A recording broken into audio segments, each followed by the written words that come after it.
All right, hey everybody, how you doing? Having a beautiful, beautiful day here.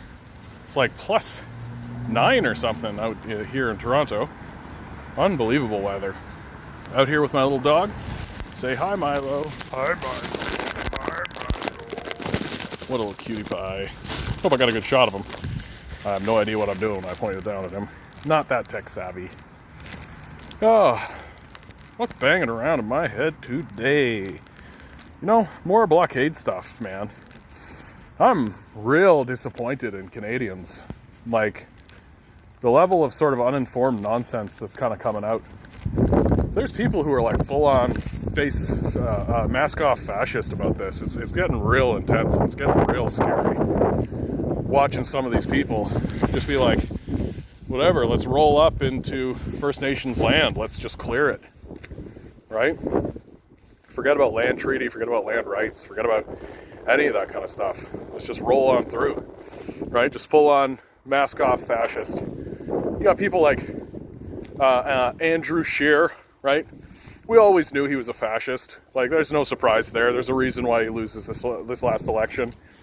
But people like Peter MacKay, right? People who are running for conservative leadership. The Conservatives are just revealing themselves to be complete shills, total hacks. Just completely mask off, like forget about it. Let's just clear these First Nations people and they're being called radicals. This is the most hilarious thing that's coming out of these far right, because there is no right wing anymore. Everything's far right now. These far right movements, these far right conservatives. The statement is that, if you stand up for environmental rights, if you acknowledge the reality of climate change, if you do something to actually fight against the ineptitude and the cowardice of the liberals, as well as the complete and total complicity of the conservatives, then you're the radical. Meanwhile, they're poisoning the world, they're poisoning the ground, they're poisoning the air. They're fine. They take a look at a situation like's happening in Australia, where the place just lit up, went completely on fire, and they're just shrugging and going like, better pump that oil, right? Why? Because jobs, right? Which is a total cover, a total lie.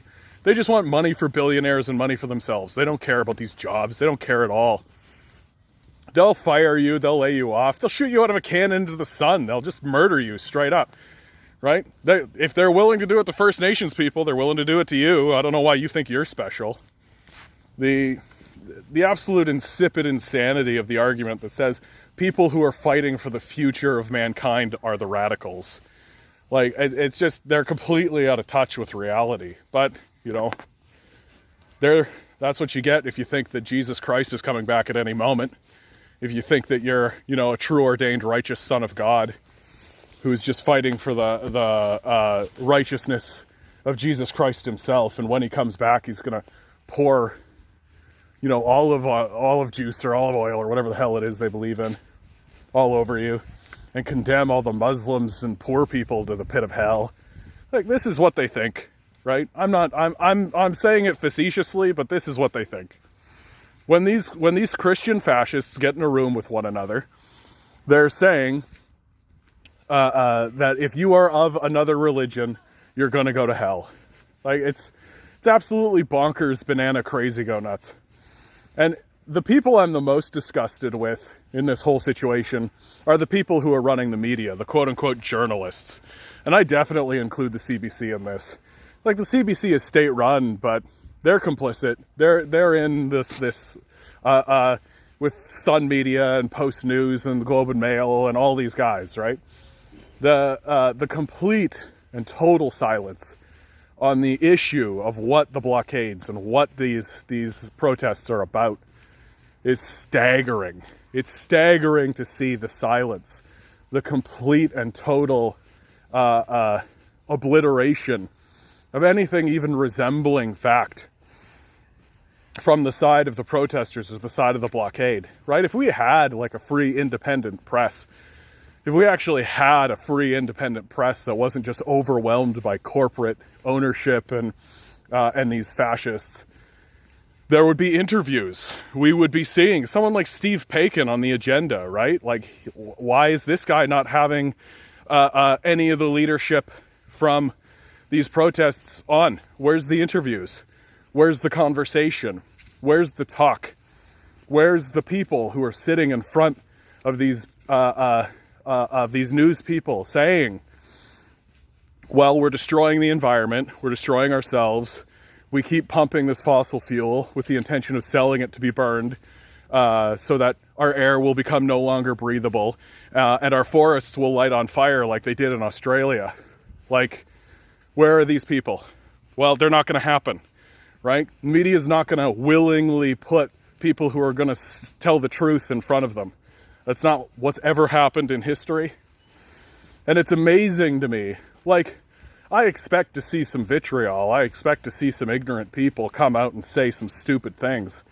But it seems to be just this overwhelming wave of absolute dumbness. People who literally cannot connect the dots themselves. Who just think that the blockades are being done facetiously. Or being done because some First Nations people are getting unruly. Right? Like, it's absolutely staggering to me how no one, like the same people who are like, oh yeah, that Greta Thunberg or Thunberg or whatever her name is, like, she's doing great work, right? What a bright young lady who's coming out and fighting for climate change issues, letting people know, letting our political class know that they're not doing a good enough job, that they're not doing a good enough job. These same people are going to turn around and be like, I don't know about these blockades. Oh, what are you talking about? I don't know about these blockades. And the framing of it. There's this framing that happens from the right that, oh, the blockades, well, you know, it's going to cut people off. There's going to be isolation. You know, oh, there's these rural people. They really rely on that oil for heat and all of this kind of stuff. What are you going to do about them? Meanwhile, I work in a toy store, right? I know how much plastic comes through my toy store. And I'm sorry, man, I no longer buy it. I'm not going to start to feel sorry for any of these people until my store no longer has plastic. Like, I don't understand why that's such a difficult thing to grasp. Why it's so, such a big ask to say that, well, maybe kids shouldn't have plastic toys. Right? Maybe we shouldn't be putting plastic in every single thing. Maybe we shouldn't be wrapping our liquids in plastic. Maybe we shouldn't be shipping all this plastic around. Maybe we shouldn't be shipping stuff so far. Maybe we shouldn't be shipping our jobs overseas on behalf of a billionaire class that's actively attempting to abandon us. Maybe we should have manufacturing next door. How about that? Why? I live in a city of 6 million people. You're telling me we can't have a factory over here that's making toys for kids? Of course we can, right? Of course we can. But that doesn't make billions of dollars for people I'll never meet who don't care about you and will abandon you the second they possibly can. Like, and I don't understand. I don't feel like anything I'm saying is radical or revolutionary. I don't think anything that I'm saying is outside of a centrist position. I feel like how I talk and what I'm saying is completely normal. I think that if anybody, that all that's happening right now is you've got, the fascists have taken over the right wing. People who just want to go and clear out a minority group so that they can keep pumping a substance that's going to murder you on the right. And they've taken over. And so there's no such thing as a moderate right anymore. There's no such thing as that. You're either a fascist on the right or you're not. Or you're complicit with fascists, which is the same, in my opinion. And the fact that the right has gone so outrageous, right? It means that you have a liberal class of people who are pretending like they're the compromise candidate. They're pretending like, oh, well, we can compromise. You can't compromise with fascism. You cannot compromise with fascism. If you attempt to compromise with fascism, fascists make you fascists. Like, it is as simple as that. Like, how do you compromise with people who are saying, well, we should clear First Nations off their own land? Like, how do you compromise with that? Well, and guess what? Trudeau's going to, right? And he's just going to reveal himself for what he is, which is just a cowardly hack who just does what he's told by the rich and powerful. He goes where he's told to go, and he reads the lines that he's told to read. And it's so obvious at this point. I don't know why anybody takes this guy seriously, right? He's got his daddy's name, and Pierre Trudeau Sr. was an actual politician who actually attempted to get things done. We have a Charter of Rights and Freedoms because of him. We've got our universal healthcare system, not because of him, but he certainly played a part in it. I credit Tommy Douglas more than I credit Trudeau with that, but at least Trudeau had the sense to actually make it happen. This guy's just a tool. Like, he doesn't know anything. He's a drama teacher, right? Which makes him good at memorizing lines and acting. And that's what he does. He just memorizes lines and acts. And it's obvious at this point, right? Like, he doesn't have a position. He doesn't care. His position is, I hope my kids get into a nice school. Yes, sir, whatever you say. Like, he's just going to bow to the oil industry. And while he might not go so far as to directly clear the encampments the way that the fascists want him to, I'm not calling them conservatives anymore, man. Not here. I'll call them conservatives, in the wild or whatever. But if you're going to come, you're going to look at this podcast, or this recording, or whatever the hell you want to call it, you're going to hear that conservatives are fascists, because that's what they are. And if they want to stop being called fascists, they should clear the fascists out, which starts with Peter MacKay, with Scheer, O'Toole. Yeah, he's a tool, all right. I secretly hope O'Toole gets the leadership, because then at least they'll be led by tools. But the Liberals are doing nothing about this. Like, the Conservatives are outrageous. I mean, I hope that their popularity is capped at where it is. I hope they can never attain a majority with this fascist leadership that they've got. And the NDP is just like, and on the left, it's frustrating, right? Because the left is just super weak. Like, so weak, right? Like, first of all, the Green Party, right? Elizabeth May stepped down. So the Green Party is sort of out of this conversation in the first place, which is a shame. But Jagmeet Singh is just like, I mean, he's obviously going to say we need to pay attention to First Nations rights. We need to pay attention to these issues, and he's actually fairly well positioned in order to make that argument. But like, he's got no strength behind him. He's got no statements. He's got no plan, right? He's not calling these conservatives out for what they are. He's not actually formulating anything. He's just sort of laying low until the next election rolls around, right? Which, I mean, what are you going to do? It's not like the media is going to report on him. It's not like the media is going to actually say anything about Jagmeet Singh right now, right? You think they give a crap if, like, the third place person of the last election has an opinion? They don't even report on what the opinion of the actual protesters are. They don't even actually report. Like, you couldn't pull any of these guys out of a lineup. You don't know anything about them. And yet we're supposed to believe that, like, oh, there's these evil guys who are creating these blockades and all this kind of stuff. My hope is that these blockades just go nuts. That they just go out of their mind, right? Like, right now these blockades are happening. It's February. It's cold, right?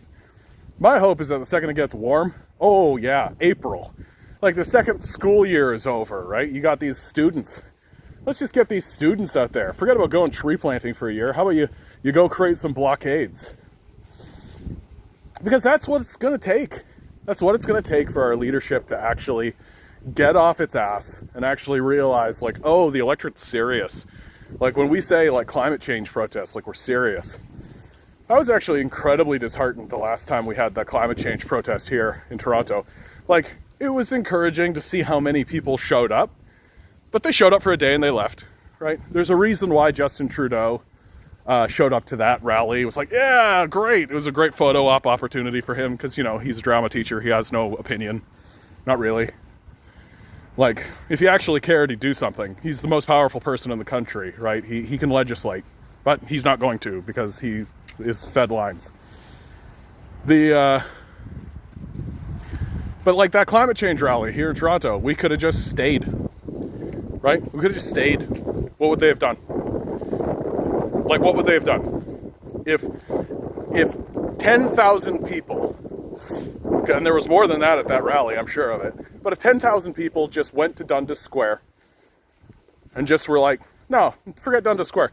If they went to the 401, you're telling me if they went to the intersection of the 410 and the 401, one of the busiest intersections in North America, and just stayed there, you're telling me that there wouldn't be like some kind of attention?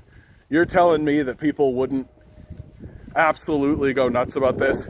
Like, I think it's absolutely insane that we're like getting out in the street and we're going like, yeah, rah, rah, rah, and then leaving and going home and doing nothing.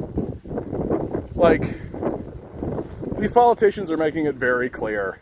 They don't care about you. They understand that if they talk about the issues, it will get you to vote for them. They're not doing anything about it. This like carbon tax is like the absolute scraping of the very bottom of the barrel in order to get you to vote for them. But they don't care, right? If you stopped talking about it, they'd stop talking about it. And when your house burnt down, they'd shrug and be like, well, you shouldn't have built it there. Because that's how they talk, and they don't care. And they never will, right? And they never will. We need to organize severe protests. We need to organize intense protests. We need to throw blockades up in front of these guys' houses, in front of their industries, in front of the places that make them money. And we need to say, these operations need to stop. They need to shut down. And honestly, we need to start electing people who are just going to nationalize these places. Like, get rid of these parasites. This is the level of decision-making that's happening, right? They're just stealing resources, and they're stealing money from you. They're stealing your productivity, and they're just jamming it into holes. And we're just supposed to shrug and be like, well, I guess they earned it. Like, are you serious? Like, I can't imagine why anyone would actually be this gullible to buy this absolute insipid line of non-logic that says that because someone got a bunch of money from their daddy or was given a business, that somehow they earned. Like, what are you even talking about? And it's always that way. And I it's just this flabbergasting kind of position that I just can't make this meet with anything that's rational, because it's not about reason anymore, right? It's not about what's actually happening, right? It's about how people feel. And what's so funny, right, is that the right is sitting there and the right's being like, hey, facts don't care about your feelings, but nobody is operating on their feelings more than the right. Nobody is operating more on their feelings than the right. These guys, they come up and they'll have like one like sort of vector point that they'll point to and be like, oh, logic, it doesn't care about your feelings. But then you zoom the graph that they give you out a little tiny bit, and you see that it completely destroys their own point. That's the fascists for you. They're going to do everything they can. They're going to lie, they're going to cheat, they're going to steal, and we need to organize to destroy them. Simple as that. And I don't mean defeat them, I mean destroy them. Ugh. All right, guys. I'm done for the day. Have fun out there.